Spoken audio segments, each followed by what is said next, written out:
Boa noite. Gostaria de dar as boas-vindas a todos, tanto encarnados como desencarnados, aqueles também que nos assistem pelo canal do YouTube. Dizer a todos que nossa equipe espiritual está aqui desde cedo preparando esse ambiente para recebê-los da melhor forma e assim ajudar que a todos saiam daqui com satisfação do que vieram buscar. Gostaria também de dar um recado a todos. Na verdade, uma solicitação.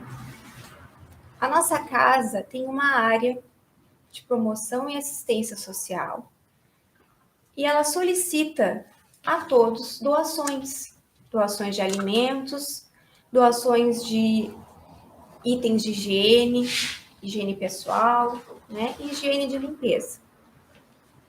Essas doações podem ser realizadas em diversos dias aqui no nosso Recanto de Luz. Durante as quartas-feiras, às 16 horas, quando ocorrem as preces e radiações. Nas reuniões públicas aos sábados, às 20 horas, que é nesse momento que estamos vivenciando. E todas as sextas-feiras, das 14 às 17.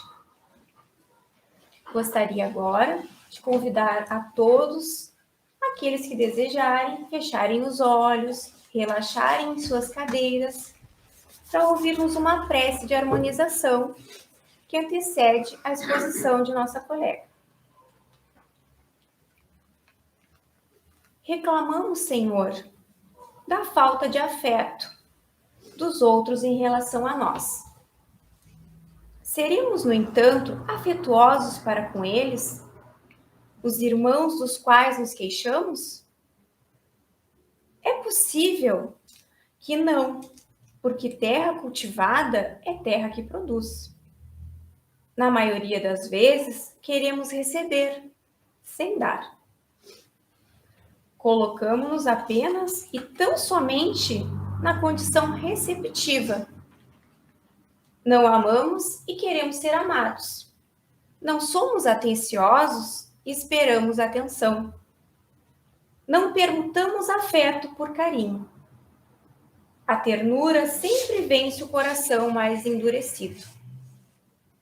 A mão de alguém que se estende é o comando irresistível de outra mão que se movimenta em sua direção. Torna-nos, mestre, afetuosos e dóceis para com todos. Para completar essa noite agora, eu convido a todos vocês a assistir a exposição, que será sob a responsabilidade da nossa colega Cristiane Salles, tá? Que é um estudo do livro Jesus no Lar, capítulo 19, que tem como título O Rico Vigilante. Obrigada, eu tinha esquecido o número do capítulo, eu sabia o título. Boa noite a todos, os presentes no nosso recanto. Boa noite a quem nos assiste. Eu peço a licença, como sempre, quem me conhece, eu gosto de quebrar os protocolos. Então, eu peço licença se eu me passar 5 minutos da exposição para quebrar o protocolo da noite, por 3 motivos. Primeiro, por trabalhar com a minha colega Catiane pela primeira vez. Os momentos especiais devem ser compartilhados. Catiane é minha vizinha, minha colega de profissão, professora, ao qual eu compartilho com vocês a grande admiração pelo trabalho dela que eu tenho. Somos colegas no recanto há um bom tempo e não tivemos ainda o privilégio de compartilhar uma noite juntas. Muito obrigada. Eu te agradeço. Segundo, quando vai chegando o nosso dia de falar, perdão, não posso fazer isso. Primeiro tem algo mais importante, um protocolo muito mais importante. Quem chegou mais cedo viu que tinham fotos aqui, não é verdade? Das crianças, da nossa evangelização. Ontem, depois de 2 anos parados, essa casa estava cheia de crianças. Não éramos muitos, mas éramos muitos. Porque junto com eles vêm as crianças da espiritualidade. Foi um momento de extrema felicidade. porque nós, as evangelizadoras, nos reunimos durante um ano presencialmente aqui no Recanto, nos preparando para esse momento. Peço para vocês que, ao saírem, deem uma olhadinha ali na porta. Tem um cartaz feito por eles.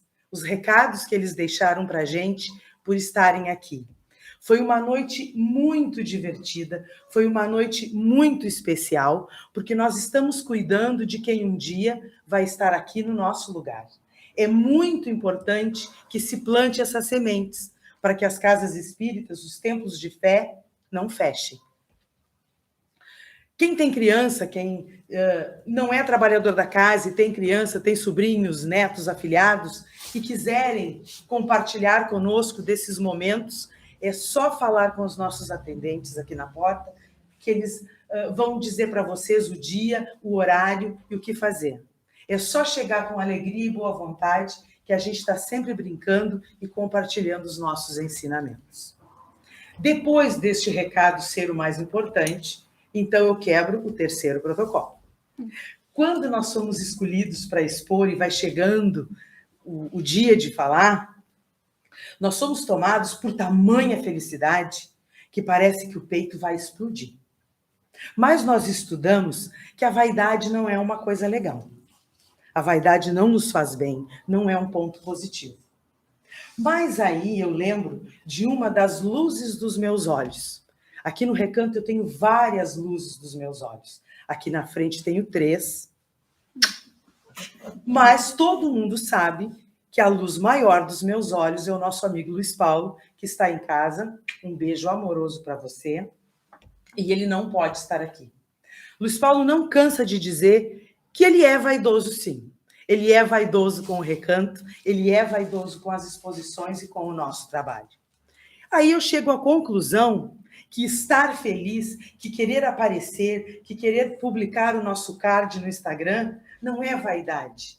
É amor pela doutrina, amor pelos ensinamentos de Jesus e querer repassar tudo aquilo que a gente aprende. E é por isso que sempre, desde que nós começamos a expor na Casa Espírita, a gente se repete todo sábado. É um prazer imensurável, é uma alegria emocionante compartilhar tudo que nós aprendemos com todos os irmãos. É muito importante que se diga e se repita sempre, por todas as nossas vidas. Se não compartilharmos aquilo que aprendemos, nada tem valor nessa vida. Seja amor, seja carinho, seja sorriso, seja ensinamento, seja o que for. Tudo deve ser compartilhado. E a nossa exposição tem mais ou menos a ver com isso. O nosso capítulo, O Rico Vigilante, conta a história de um homem muito temente a Deus que gostaria de angariar riquezas. Se falava na casa de Simão Pedro, no livro Jesus no Lar, que vocês já devem ouvir os nossos colegas comentar, que Jesus no Lar fala das reuniões de Jesus na casa de Simão Pedro. Tiago falava sobre as ânsias da riqueza, né, que são comuns entre os mortais. Depois de Tiago falar, né, fazer a sua fala, Jesus então vem contar essa história. Que um homem muito temente a Deus, depois de fazer suas orações, pedir a Deus a sua proteção, agradecer, resolveu trabalhar para amealhar bens.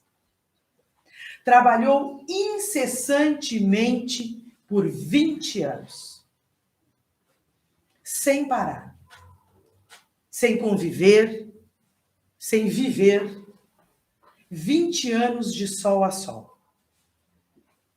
Após esses 20 anos, ao sentar-se e observar a vida, se depara com uma esposa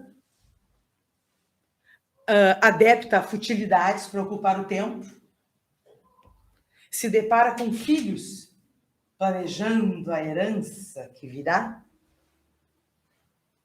já dividindo em vida tudo aquilo que queriam, se depara com políticos, comerciantes, a sociedade lhe fazendo propostas indecentes, não tão honestas, se depara a ter que seguir certos padrões perante a sociedade para ser aceito,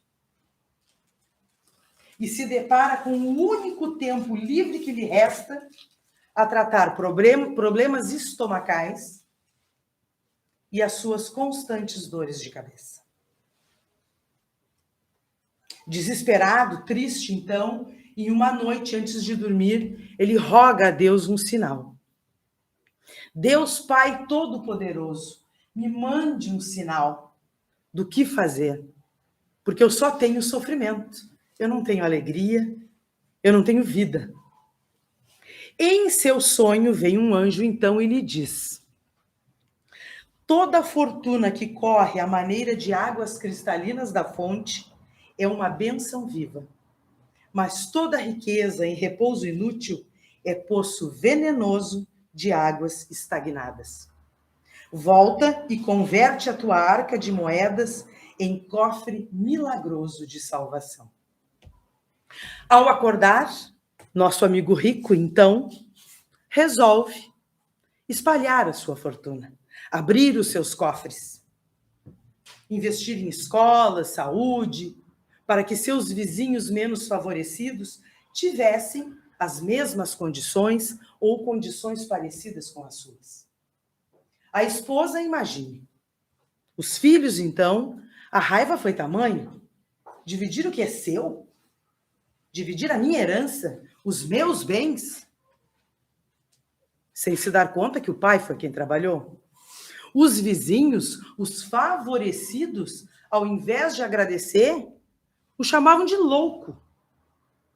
Uma pessoa rica dividir o que tem, o seu dinheiro, não é certo, é louco. Mas, mesmo assim, a partir dali, nosso amigo dormiu com uma felicidade no peito e uma tranquilidade imensurável. A paz do coração se fez plena.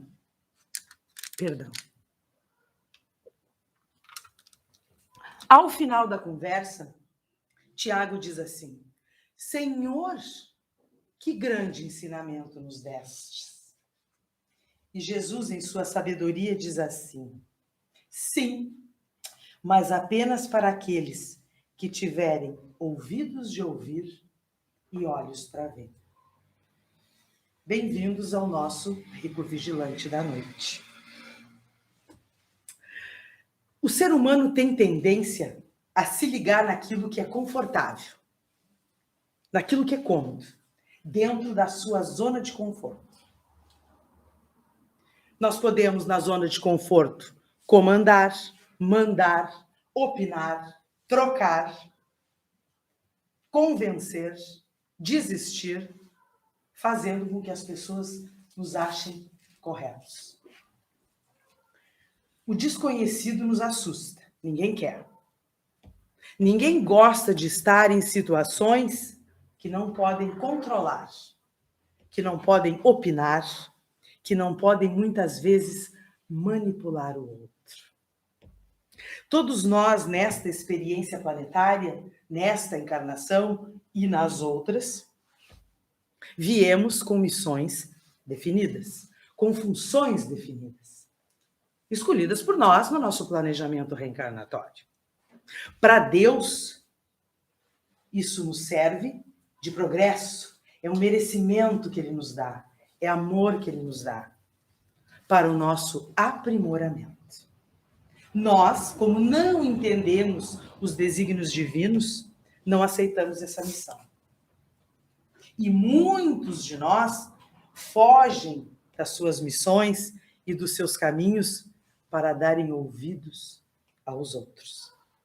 Nos julgamos entendedores de tarefas sublimes. Basta ler um livro, estudar, ir para a faculdade, fazer um curso técnico, ler livros de autoajuda, de psicologia. Os espíritas, não podemos nos redimir. Os espíritas. Quem começa a estudar a doutrina espírita, o que pensa primeiro? Me disseram que eu tenho mediunidade, eu preciso desenvolver. Quando é que eu vou dar passe? Ai, o passe. Parece assim que dá o passe. Ai, e quando é que eu vou trabalhar na mediúnica, ter contato com o espírito, ouvir as conversas e muitas vezes querendo saber notícias do além? E aí quando dizem assim, mas nós temos que estudar durante um ano, não é verdade? Cuidar a frequência, né? Para poder, pelo menos, ver se este Cristo vai estar na casa, compreender, se harmonizar, conviver com os amigos, para poder trabalhar. Mas não. A gente acha que pode mais. Porque nós lemos, estudamos e compreendemos. Dentro da zona de conforto. Mas não paramos para ver que não damos conta das tarefas mais banais do cotidiano. Vivemos embolados, enrolados na nossa rotina de trabalho, de casa, de filhos, de netos, de arrumar o carro, de ir na oficina, de fazer o supermercado. E não nos damos conta que sempre precisamos de alguma coisa ou de alguém que nos estenda a mão. Ou de uma babá, ou de uma funcionária no lar, ou de uma avó que cuide do neto, de uma tia que nos ajude, de uma dinda, de alguém que vá no supermercado para a gente. É sempre assim. Emmanuel, no livro Palavras da Vida Eterna, ele fala que ouvidos toda a gente tem. O problema é que, anotei aqui, temos ouvidos superficiais, ouvidos que só registram sons, ouvidos que adoram noticiários escandalosos, trágicos, ouvidos que amam boatos, mexericos, ouvidos que gostam de pessimismo, ouvidos que gostam de complicar e ouvidos que gostam de convenções. O Evangelho fala do Consolador prometido.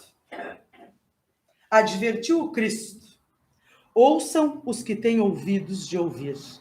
O Espiritismo vem abrir os olhos e os ouvidos, porquanto fala sem figuras nem alegorias. Levanta o véu intencionalmente lançado sobre certos mistérios. Finalmente vem trazer a consolação suprema aos deserdados da terra. Quando pensamos no chamamento do Cristo, no cristianismo, o que nos lembra? A vida religiosa. Geralmente, no cristianismo é assim. Quando falam, né, Cristo me chamou, eu ouvi o chamado, lembram-se da vida religiosa. Na doutrina espírita, o chamado do Cristo é muito mais amplo. Porque os encarnados e os desencarnados, em qualquer situação da existência, estão ouvindo o chamado do Cristo. Conseguem registrar o chamado do Cristo. Porque a centelha foi acesa. Neste livro Pão Nosso,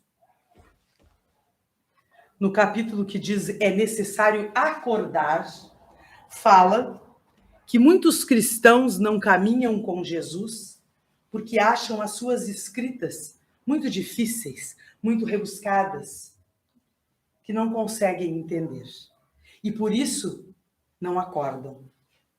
Ficam tal sonâmbulos no caminho, presos a ouvidos repetitivos, parados. Emmanuel, então, nos traz uma tradução muito simples de como ouvir o chamado do Cristo. No seio familiar, compreenda o seu familiar, entenda o seu familiar. Você o conhece como ninguém. E se você o conhece como ninguém, você o entende. Você escolheu o seu familiar para viver com você. E se pensarmos no familiar, por mais antipatia que tenhamos por ele às vezes, ou falta de paciência, na hora de defendê-lo, ou no momento de quase morte, de quase perda, nós lutamos com unhas e dentes por eles. Diante de um companheiro desconhecido, não seja preconceituoso, se for sujo, fedorento, se for antipático, Se for mais culto e te deixar tímido, se te tira a paciência, se não tem educação, se lhe provoca, não duele com ele. Seja compreensivo. À frente do adversário, não se iguale. Não bata a boca, não humilhe. Com raiva as palavras doem tanto.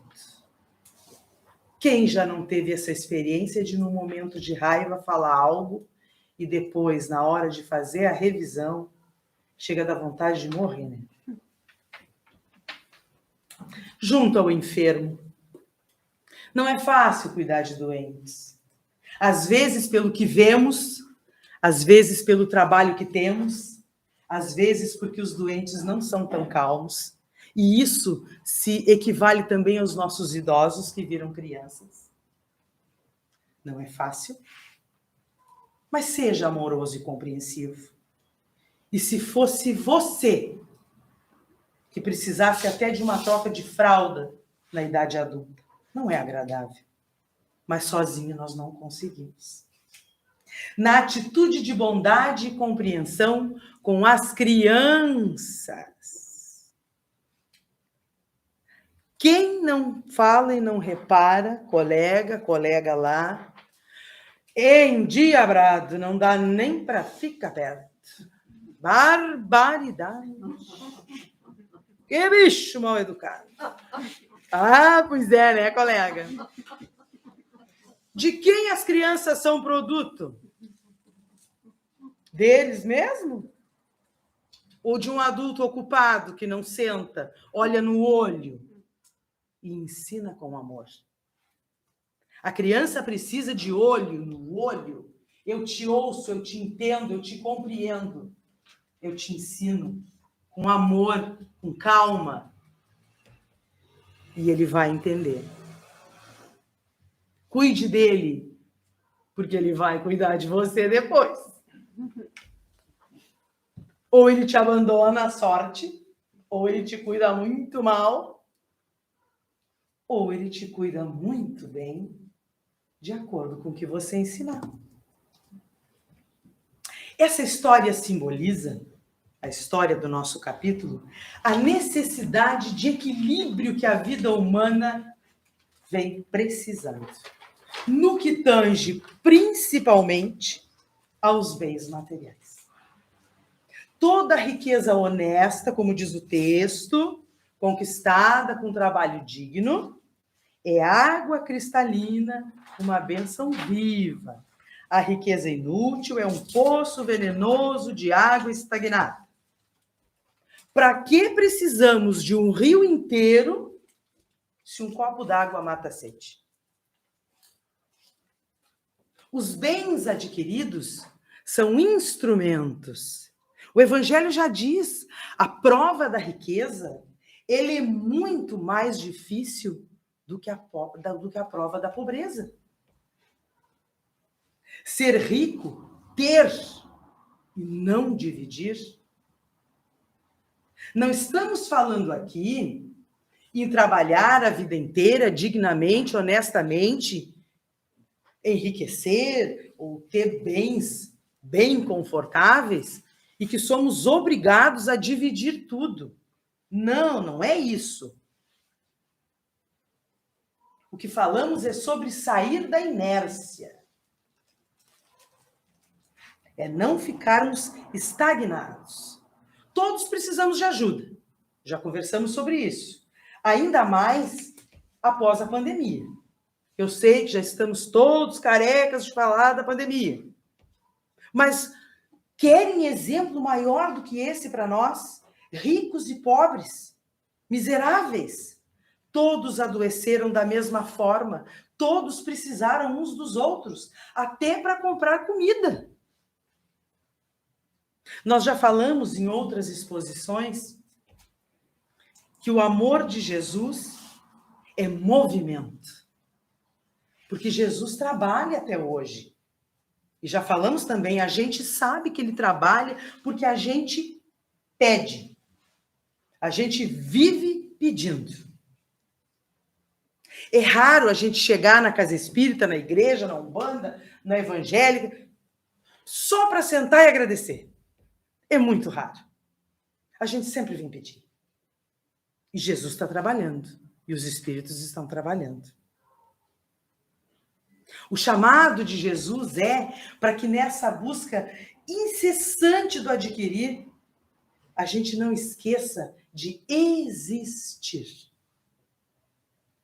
Não esqueçamos da família, dos amigos, da dignidade, que são os maiores tesouros que nós podemos ter, que nós podemos amealhar. Que tenhamos ouvidos para ouvir e olhos para ver, para compreender realmente o que nos tem valor. Somente através do serviço constante do bem nós vamos conseguir. Ai, mas não é fácil. Trabalhei, não é fácil dividir, nem sempre estou bem, não sei como fazer. Como é que se começa? Eu saio já doando? Não. A gente começa do micro para o macro.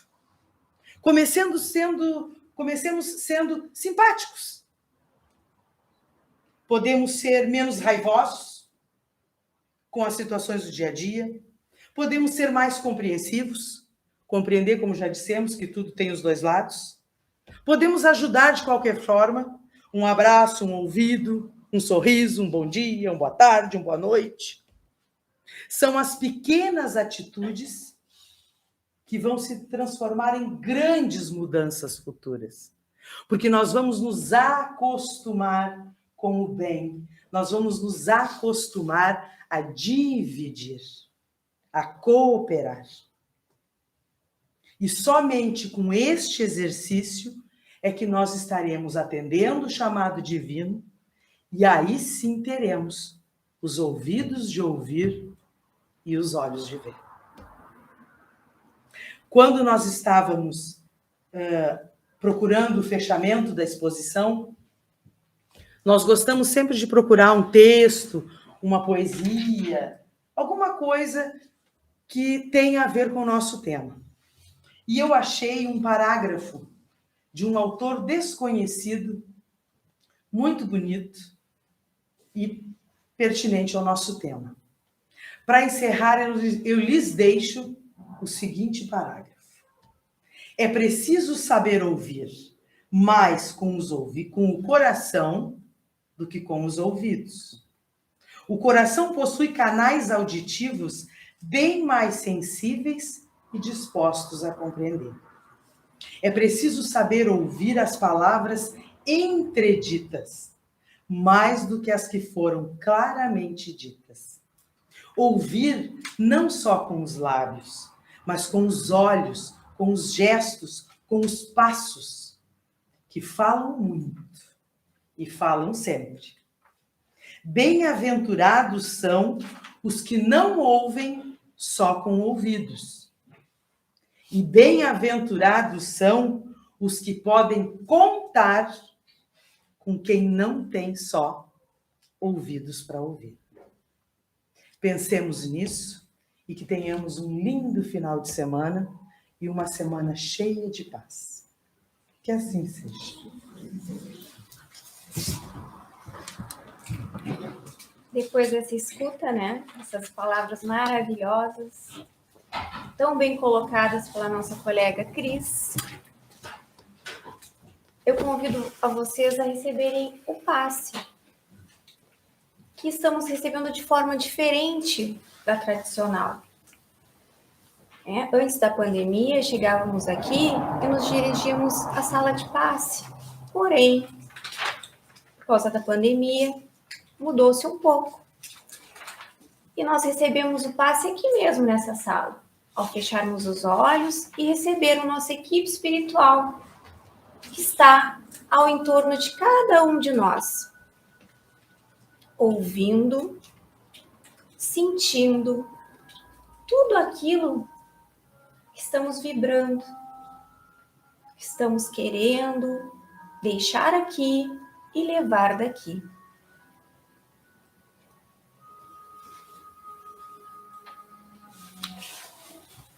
Senhor Jesus, divino amigo, que em nós a boa vontade de servir nunca escasseie, que não ludibriemos a própria consciência, respondendo com evasivas a quem conta conosco.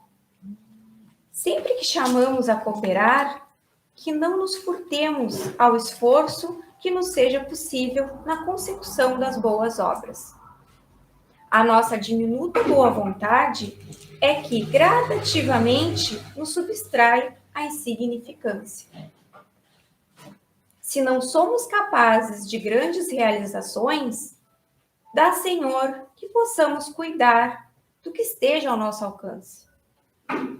Tudo que é realizado com amor é digno de ser realizado. Uma simples vassoura nas mãos de quem trabalha opera prodígios de higiene e bem-estar. Se dispõe a germinar, minúscula semente se multiplica em milhares de outras. Senhor, encoraja-nos a boa vontade.